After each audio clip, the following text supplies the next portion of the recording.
Hello everyone, welcome back to my channel. My name is Pradeep Bhardwaj.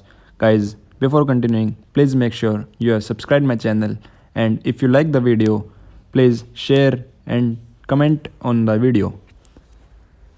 आज का topic है dental age estimation. ये 5 number और 10 number में भी पूछा जाने वाला क्वेश्चन है BDS में। तो चलिए इसको शुरू करते हैं। डेंटल एज एस्टिमेशन ये थर्ड और फाइनल स्टेप है डेंटल प्रोफाइलिंग का। हम डेंटल प्रोफाइलिंग की डिटेल में ना जाकर उसके सिर्फ स्टेप्स के बारे में जानते हैं। जो उसका फर्स्ट स्टेप है वो है identifying ethnic origin from teeth, second sex determination, और थर्ड जो फाइनल स्टेप भी है वो है dental age estimation. Age estimation using dentition may be grouped into 3 phases, जिसमें ageing in prenatal, neonatal and early postnatal होता है। Second, age estimation in children and adolescents. Third, age estimation in adults. जो ageing in prenatal, neonatal and early postnatal है उसमें primary tooth जम formation हो जाती है 7th वीक इन utero में। Enamel formation of deciduous teeth completes by first year, और permanent first molar का जम फॉर्मेशन 3.5 to 4 months के बीच में इन यूट्रो हो जाता है। Because of the above said features, this estimation in this group is very accurate. Neonatal line जो indicator of birth है उसको takes up to 3 weeks from birth to form. After birth to form, Stack जिन्होंने एक alternative method develop किया था उन्होंने dry wait को major किया था मिनरलाइज टूथकस्प को। इसमें कंबाइंड वेट जो था 6 months इन यूट्रो वो 60 mg आया था, और न्यूबॉर्न में 0.5 ग्राम होगा, और 6 months आफ्टर बर्थ ये होगा 1.8 gram. Age estimation in children and adolescents, इसमें 2 events are seen during this phase. एक टूथ इरप्शन, दूसरा tooth calcification. Tooth eruption deciduous की जो होती है वो 6 months से लेकर 2.5 years मतलब 2.5 साल तक होती है। परमानेंट टूथ इरप्शन जो होती है वो स्टार्ट्स एट 6 year, जिसमें जो फर्स्ट दांत आता है वो है eruption of first molar. Tooth calcification methods, इसको आप शॉर्ट नोट या आपका अगर एग्ज़ाम में क्वेश्चन आता है तो इसमें जो मेथड होते हैं वो आप याद कर सकते हैं। 4 होते हैं, जिसको मैंने बनाया था वेरी सीवियर ट्रांसमिटिंग डिजीज़ मतलब VSTD। तो 4 मेथड हैं इसके। उसमें V से है value of third molar, S से Schour and Massler's method, T से टूथ कैल्सिफिकेशन, और D से Demirjian's method. Value of third molar, ये वैल्यूएबल इंडिकेटर है। जो थर्ड मोलर है वो वैल्यूएबल इंडिकेटर ऑफ एज है in the age group of 16 to 23 years। जब चारों थर्ड मोलर कंप्लीटली कैल्सिफाइड होंगे तो chance of individual being 18 years old is very high. जब थर्ड मोलर 1 या 2 है तो जो लोअर थर्ड मोलर हो वो बेस्ट प्रिडिक्टर होगा कि इंडिविजुअल 18 year ओल्ड है। श्योर एंड मेसलर्स मेथड, इसमें आप अमित शाह को याद करिए, उनको मोटा भाई भी बोला जाता है, और क्योंकि इसमें क्रोनोलॉजी का है तो इसमें आप क्रोनोलॉजी समझिए। This method describes 20 chronological stages of tooth development starting from 5 months to 21 years of age। इसमें कोई सेपरेट सर्वे नहीं था मेल और फीमेल्स के लिए। टूथ कैल्सिफिकेशन, ये better age indicator of age है फर्स्ट 2 decades ऑफ लाइफ में। Evaluation of radiograph to assess tooth calcification is much better alternative since calcification can be observe from radiographs for a period of several years and it is not altered by local factors. Age estimation जो होगी वो accurate होगी।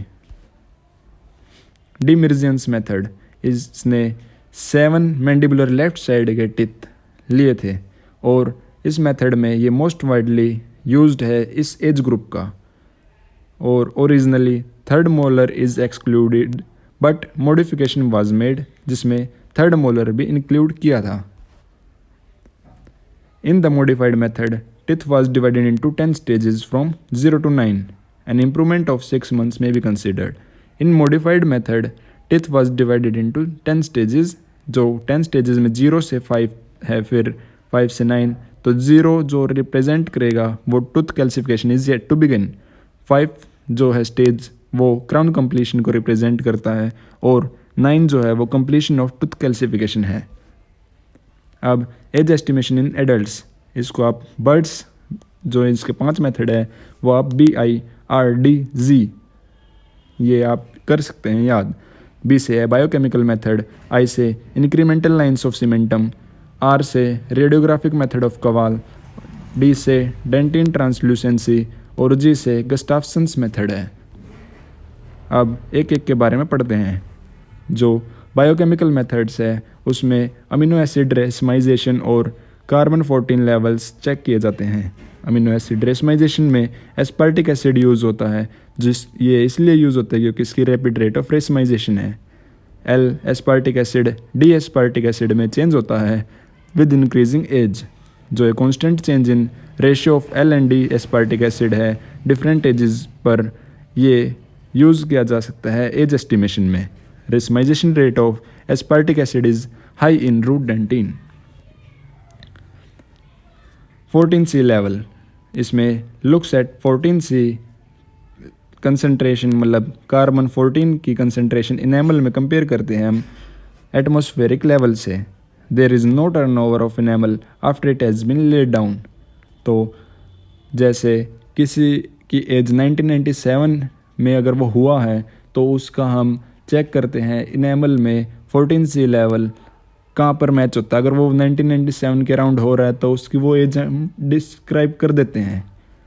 इसका disadvantage इस method का क्या है कि इसका एक्सपेंसिव सेटअप है। नेक्स्ट जो मेथड है वो है incremental lines of cementum.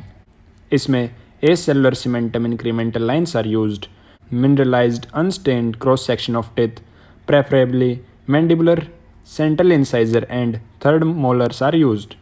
हाइपोमिनरलाइज्ड bands indicates pregnancy, skeletal trauma and renal disorders. इसमें जो ऑथर क्लेम करता है वो accuracy within 2 to 3 years of actual age claim करता है। Radiographic method of Kvaal, this method uses pulp size measurement of 6 teeth. अब वो 6 teeth जो थे वो है मैक्सिलरी में 1 to 5 यानी CI, LI और सेकेंड प्रीमोलर, मैंडिबुलर में LI, CI and first premolar यानी 1 to 4। डेंटिन ट्रांसल्यूसेंसी, इसमें root dentin becomes translucent in third decade of life.